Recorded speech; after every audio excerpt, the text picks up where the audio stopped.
being a business owner, entrepreneur, small business owner, whatever you want to call it, you will have the highest highs and you will have the lowest lows. And this will kill you and it will make you happy all at the same time. So be prepared. Welcome to Critical Thinking Required, hosted by LBW. This podcast is intended for free thinkers, entrepreneurs, and knowledge seekers. Join us as we discuss relevant financial topics, explore with guests their financial journeys, and engage with experts in industries such as space, media and entertainment, real estate, and many more. Buckle up and enjoy the ride.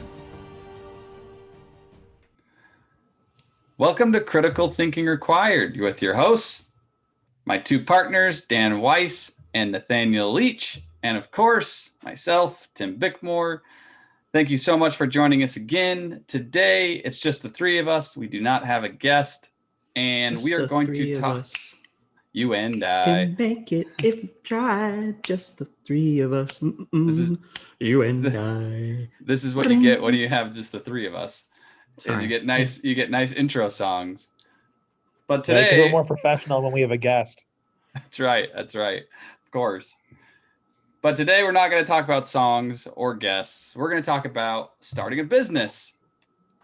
And our title of this podcast, So You Want to Start a Business? We get this question quite often. Dan and I actually talked about this today with a client. So we talk about it quite often. And we'd love to share some of our own thoughts with our audience and our listeners and our viewers. But before we jump in, if you enjoy this episode, please like, share, and subscribe to our podcast channels. That includes Spotify, Apple Podcasts, YouTube. There's a whole host of things that you can listen to us, view us, however you'd like to do it. But if you do like it, we would really appreciate the help to share, like, and subscribe. All right, guys, we had a song. Let's get started into this. So the first things first, we have to talk about the cornerstone, the backbone, the beginning of wanting to start a business.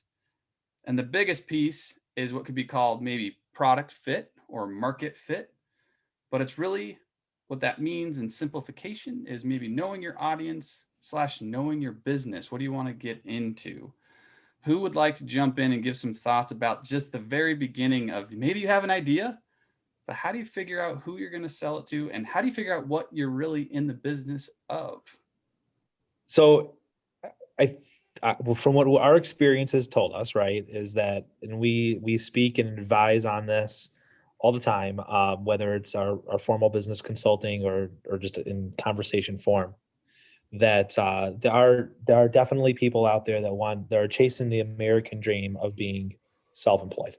And so they're trying to fit a business to a desired lifestyle of being self-employed, which I'll tell you from experience has its perks, but it's not all butterflies and rainbows.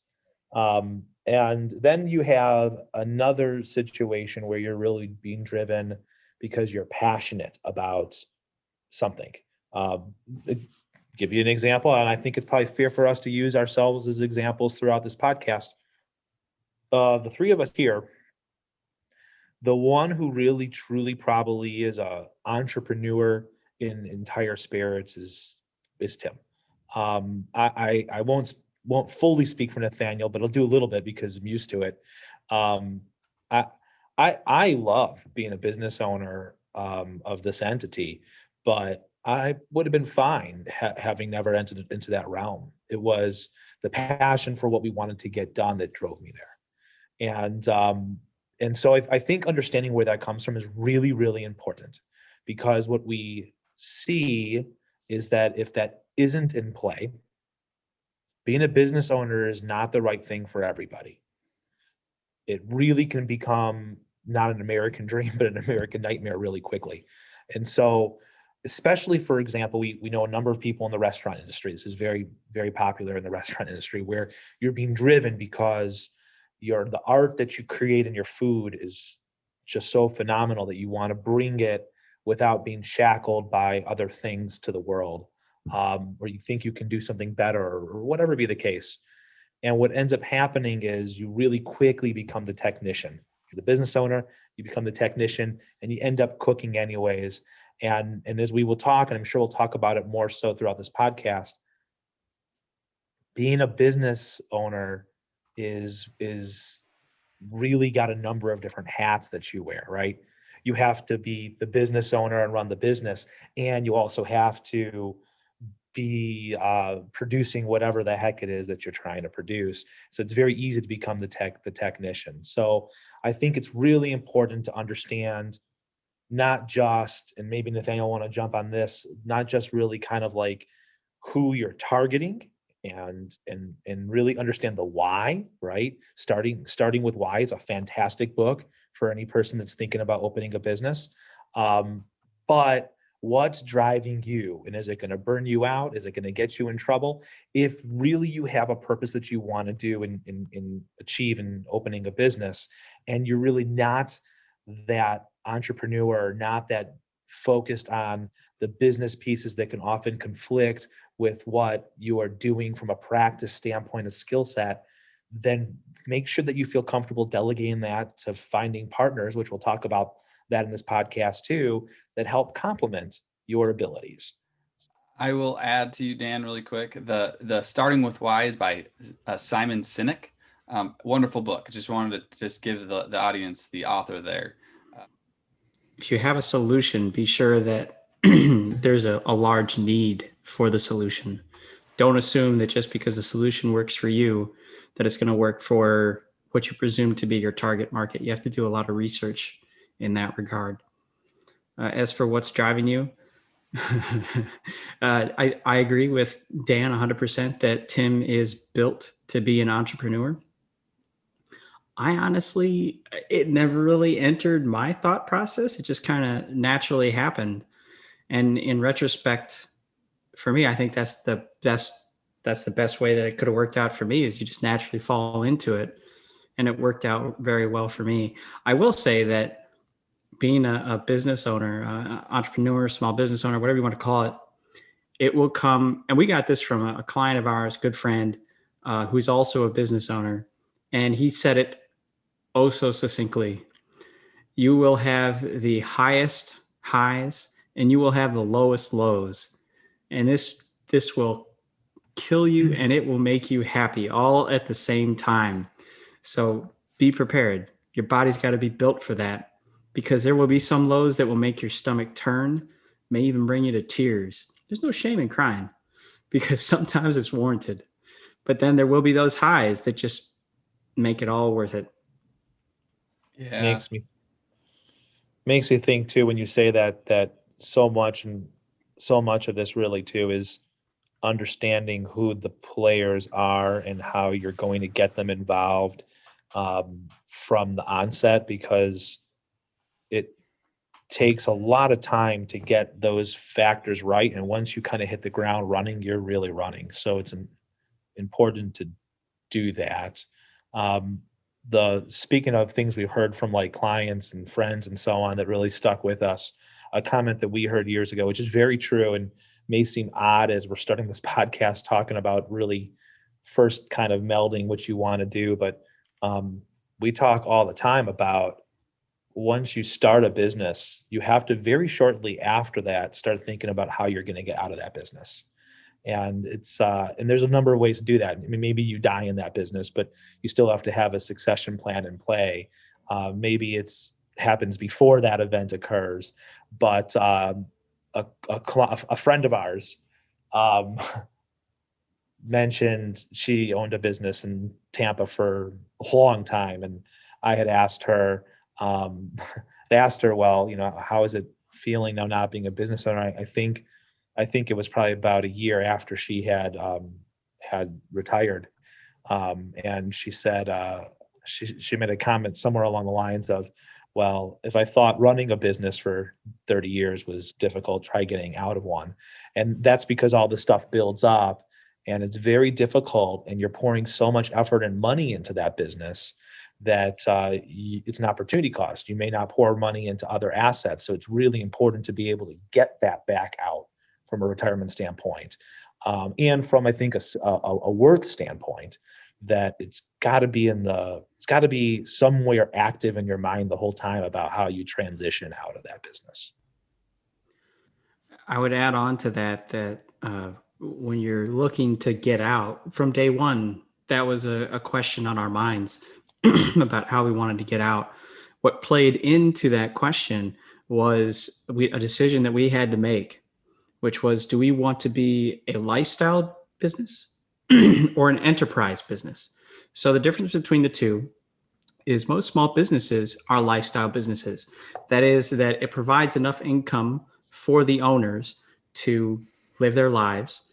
And then when they decide to get out, they typically just close down and that's it. They have retirement built up, they go retire. But then there's what's called an enterprise business, which is that the owners typically grow beyond the need to be there. And they then either hire people to manage their business or they succeed and have somebody succeed them out and buy the business from them. That's an enterprise business.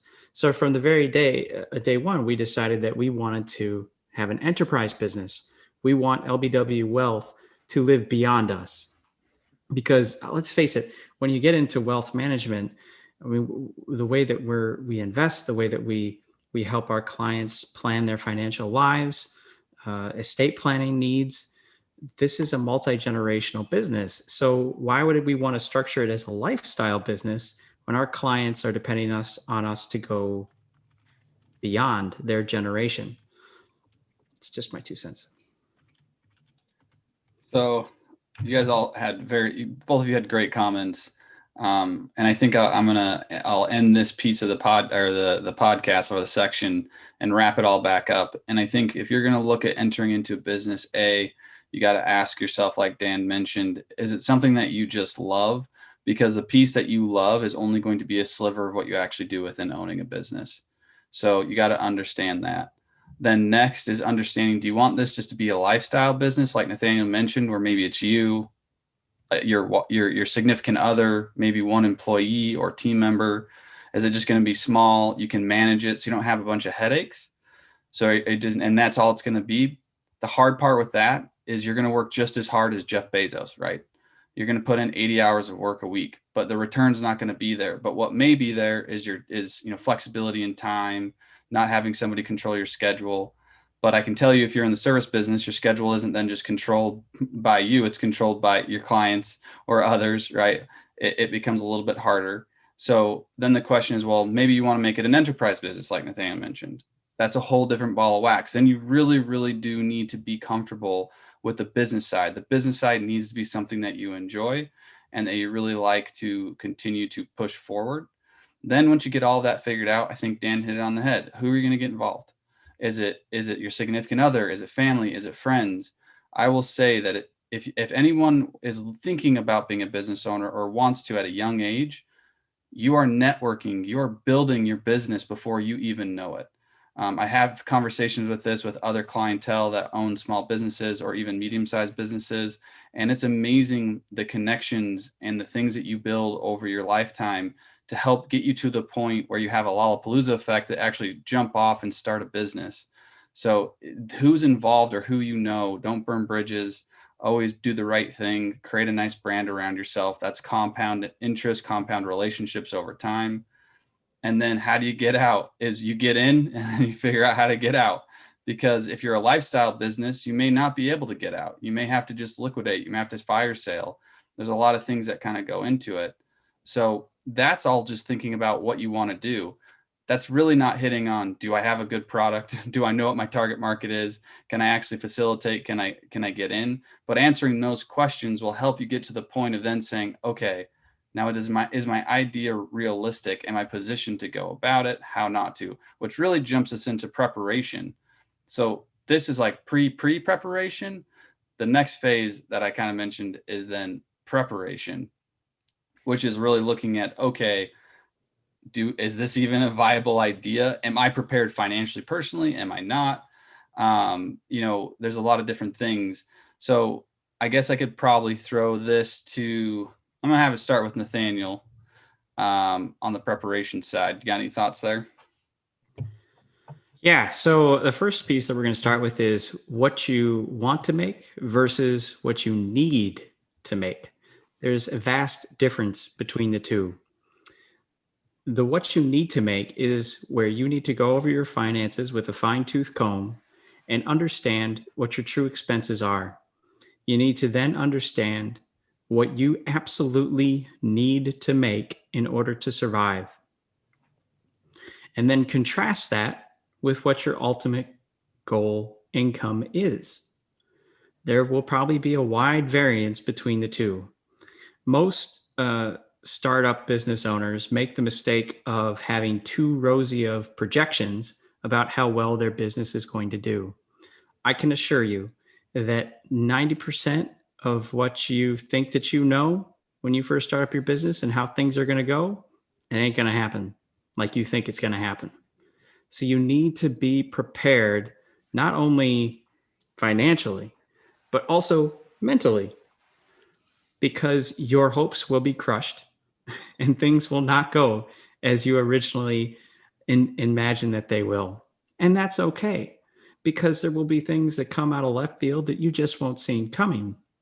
So that's why it's absolutely essential that you understand where you are today, financially speaking, and where you hope to be tomorrow. So, what you want to make and what you need to make is really all a part of the big equation of not only what works for you, but what also works for your family. And if you have any potential partners that you're going to be working with. So, with that, I'm going to let Tim take it from here. So what I wanted to add on to Nathaniel's comments here is actually the nuance that he just mentioned about not being able to hit your projections or underestimating and not knowing 90%. So I was listening to a podcast and the gentleman really nailed it when he said that business schools are great. And he wasn't knocking business schools, but he was essentially saying that you can read as many case studies and business case studies as you'd like. But at the end of the day, until you actually start a business, you will never understand the nuances of business. And that is the truth. Yeah. It truly, truly is. And I think that's what Nathaniel's getting at, is that until you actually start, you're going to have your projections are going to be off. Things aren't going to go your way. And then you're going to start understanding the nuances. Which really is key is that if you start a business, is you can't be afraid of the nuance. You have to take the nuance, you have to spearhead it. And then you have to learn and evolve with it, because with what you thought may work may not work. But you have to be willing to change that thought process. You have to be willing to make adjustments in order to hit the projections that you wanted to hit in the first place. That's really the key to a good business owner, is recognizing that my initial thought process was wrong. I need to adjust it and then go from there. Yes, Nathaniel.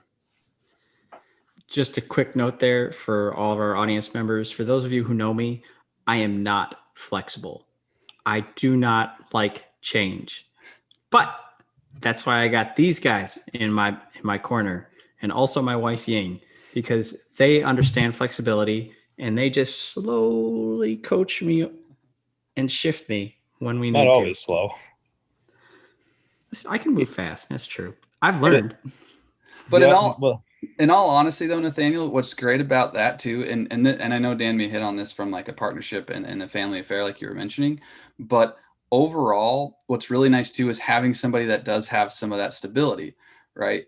And then there is a happy medium. You can't just be so willy-nilly and not allow things to go through. You have to be deliberate in your process, but you have to test the process, understand that the test went wrong in order to make the change. Where sometimes people may be too quick to change.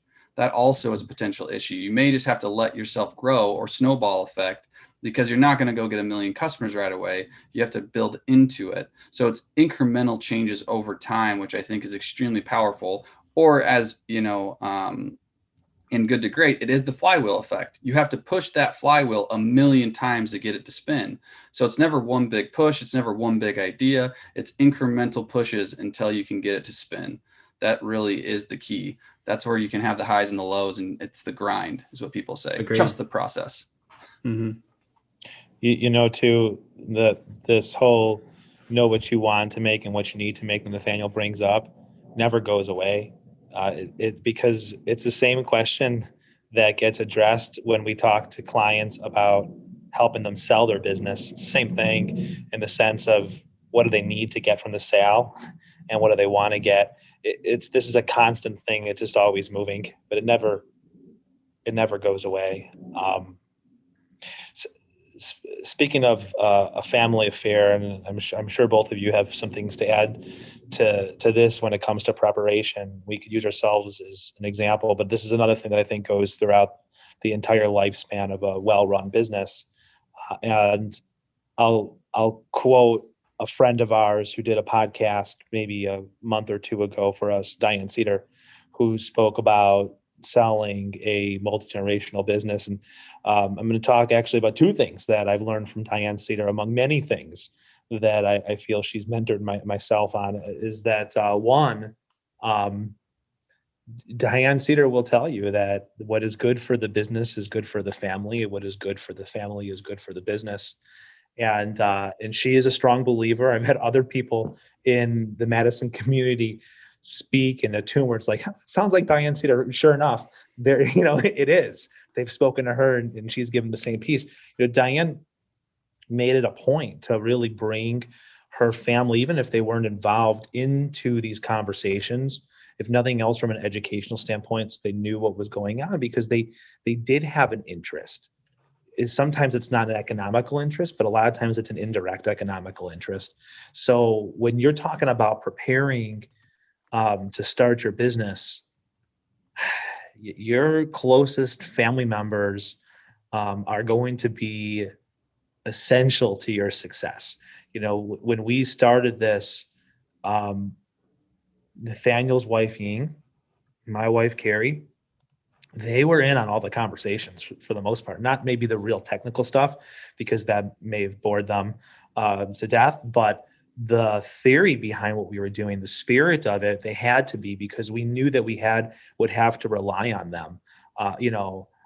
For me, it was when we started, it was like I think it was like an 86% pay cut or so. Absolutely needed my wife's financial support and overall support, because I know for a fact that not all spouses would be like, oh, you're going to do that? No.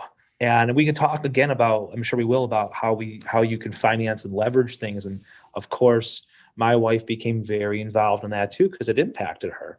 But it's a lot of time, especially a lot of time up front, where if you don't have somebody who's on board, it all crumbles. So that goes throughout as well too, right? I think well-run businesses that operate smoothly and succeed smoothly into the next generation or the next operator are businesses that have very well developed communication and involvement of other family members that are really key to, maybe it's just the behind the scenes pieces, but are very, very much key. Dan, you hit on a wonderful point. And I'm going to say right now, shout out to all the spouses of solopreneurs, entrepreneurs, small business owners. Not fun to be with. No. And I can say that because No. I'm on the other side of it. But what's funny is I can say that it's because my dad owned a small business and my brother owns a small business. And it's so funny to listen to my mom mentor us or mentor the spouses about what it's like.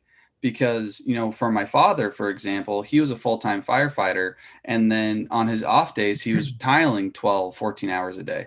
So the amount that he was working and going to work and pushing it was insane. And he was successful in both areas, but that takes a lot of time away from family. That takes a lot of time away, and what was hard is sometimes the job needed to get done. So he would stay later and wouldn't come home when he said he was going to be home, not because he didn't want to be home, but because he needed to get the job done. And so all of those things are so hard to understand unless you're actually involved within the organization. And I would say one thing too, my brother and I talk about this all the time. Tony was actually on the podcast with us a few months back, and you can't expect your spouse to understand. You have to recognize that. There's no way they're going to understand unless they've been in it themselves, period.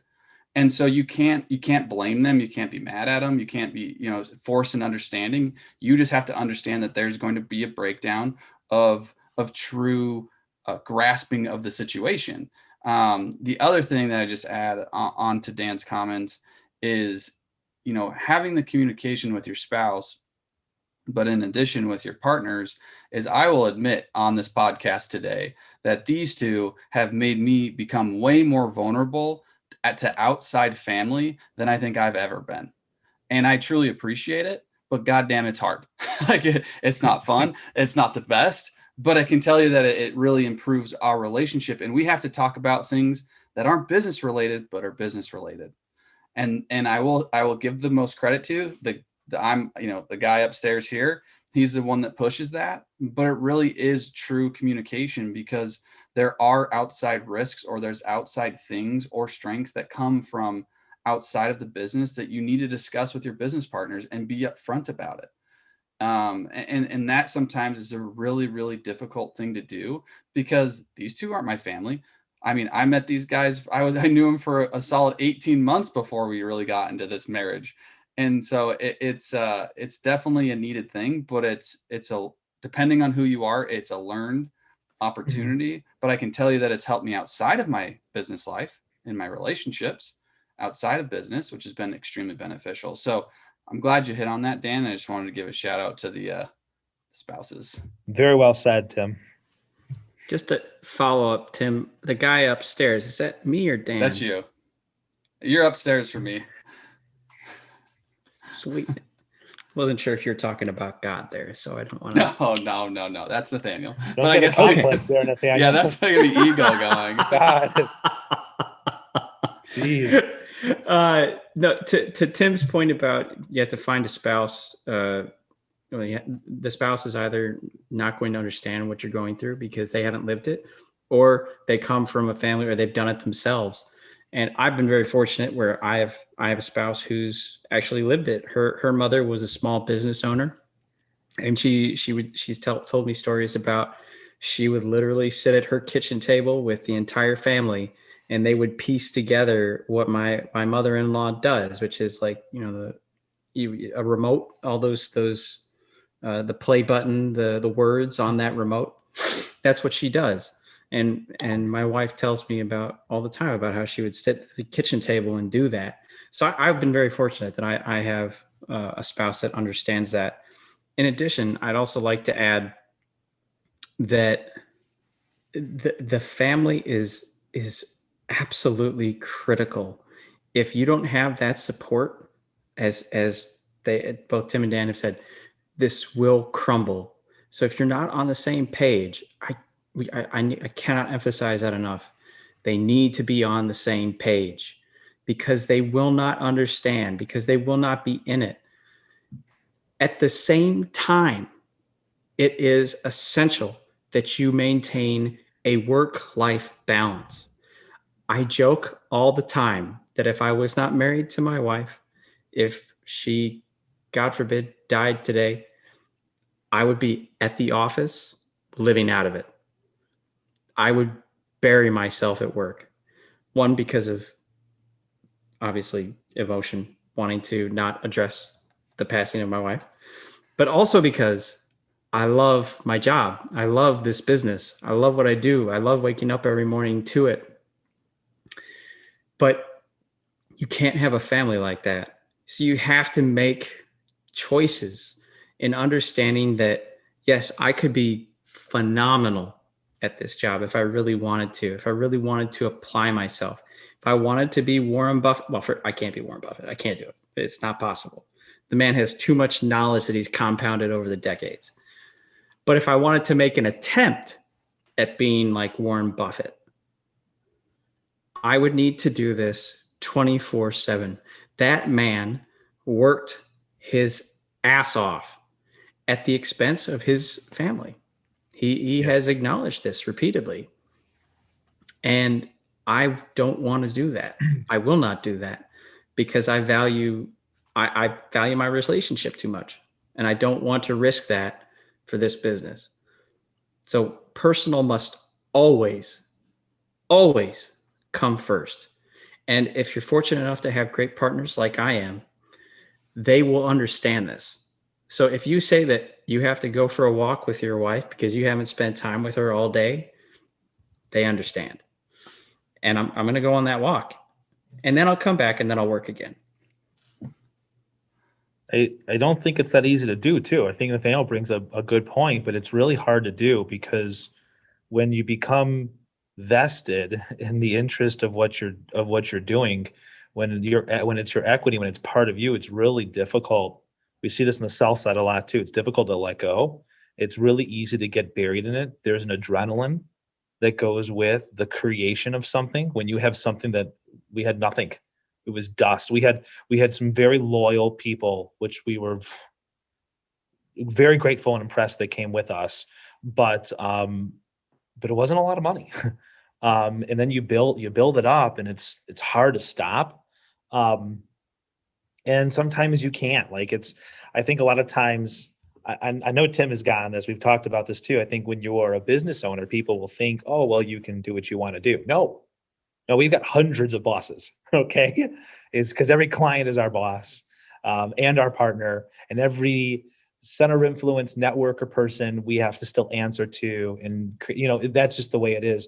And so what I will say though is, having a child like I do, uh, I'm very grateful for the self-employment vehicle that we have, because I I work more than I worked before we created LBW 5.5 years ago. Without question, I do. And I worked a lot back before then too. Way more than 40 hours. I don't know what that week looks like. Someday I hope to know. But nonetheless, I'm okay with it. And it works. It actually works really well for our family because of the amount of flexibility I have, right? So it's great because I don't mind putting in 55, 60 hours a week, because a large part of it is it's my 55 to 60 hours. And if I want to, and this also goes to having good partners and a good team. If I want to take a morning off to take my daughter to the zoo, then I do that, right? Pending I don't have anything that's really important that I must be there for. But we can work around that. But again, this is about communication then. It's about having a great team.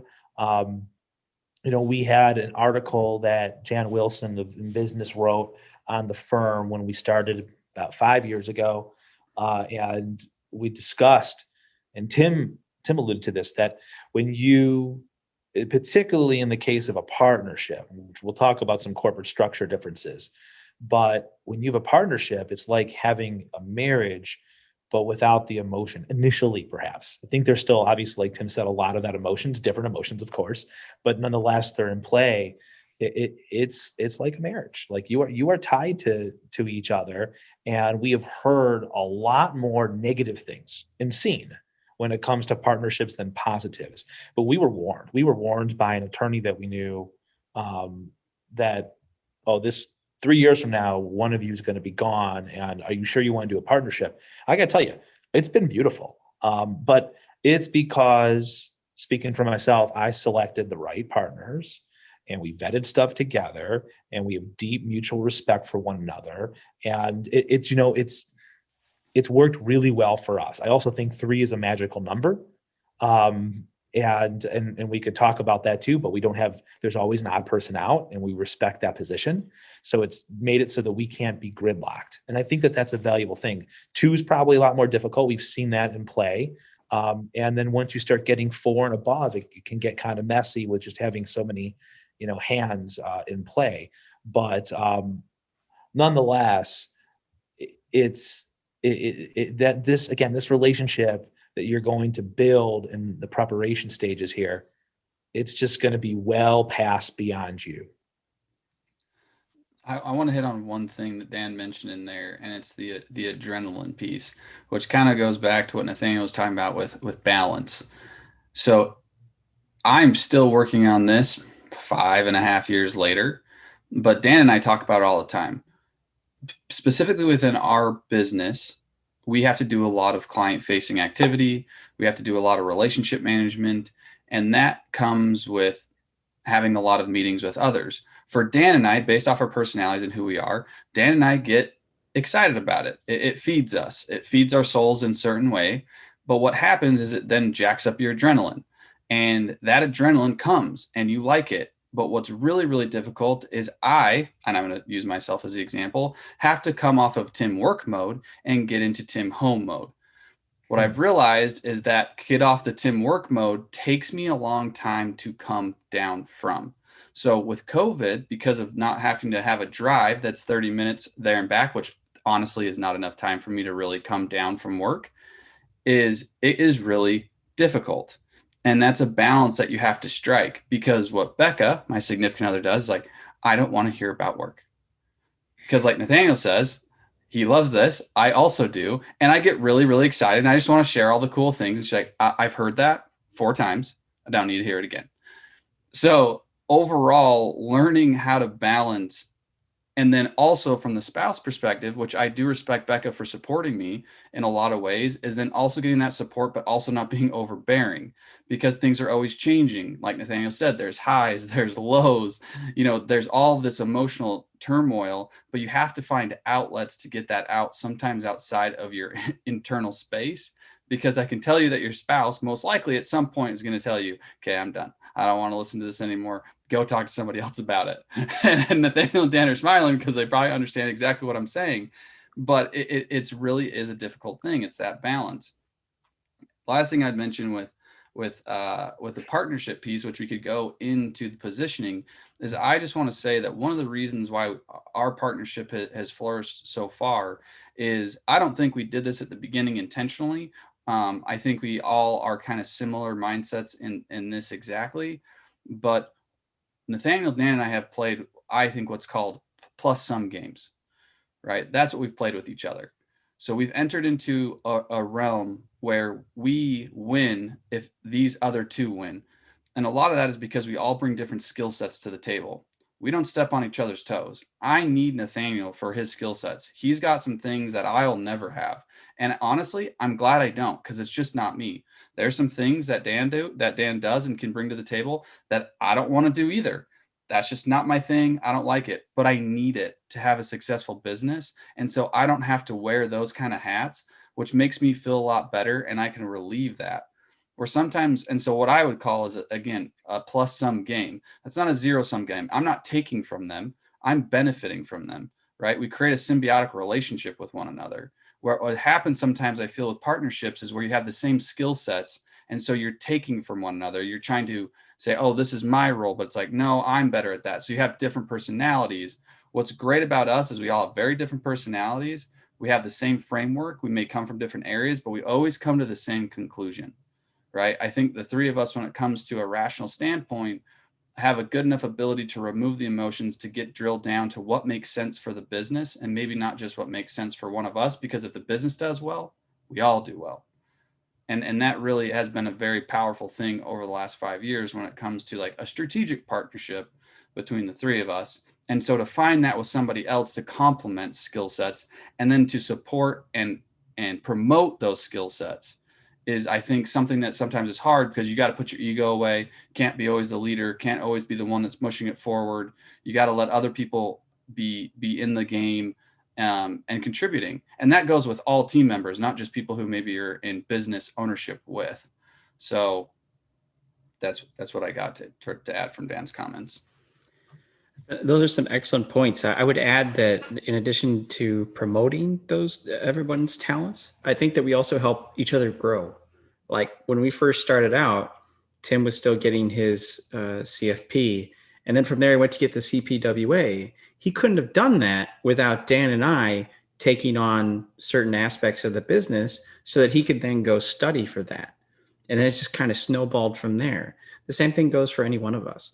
And then we've also touched on this briefly throughout this podcast so far, but communication is critical. Communication with your significant others, communication with your partners if you have any, communication with your professional network. That is the people that you have to correspond with to help you run your business. That could be legal. That could be your CPA. insurance provider, the list goes on. It is absolutely essential that you maintain constant and consistent communication with all parties, because once communication fails, the business fails. There's so many things that we're saying here where the business fails. They're all true. Any one of these things that we're warning you about, they can make your business fail. So with that, let's just move into the next section here about positioning. So we were first speaking about preparation, which is kind of like pre-preparation, really. Positioning is the piece that then goes into the actual setting up. For the second part of the episode, debuting next week, we are going to talk about positioning and resources. This includes setting up your business entity, business continuity and succession plans, operating agreements, financing, networking, and other professionals. See you next week. Thank you for taking the time to start your journey of thinking differently and listening to LBW talk about stuff they love. Until next time.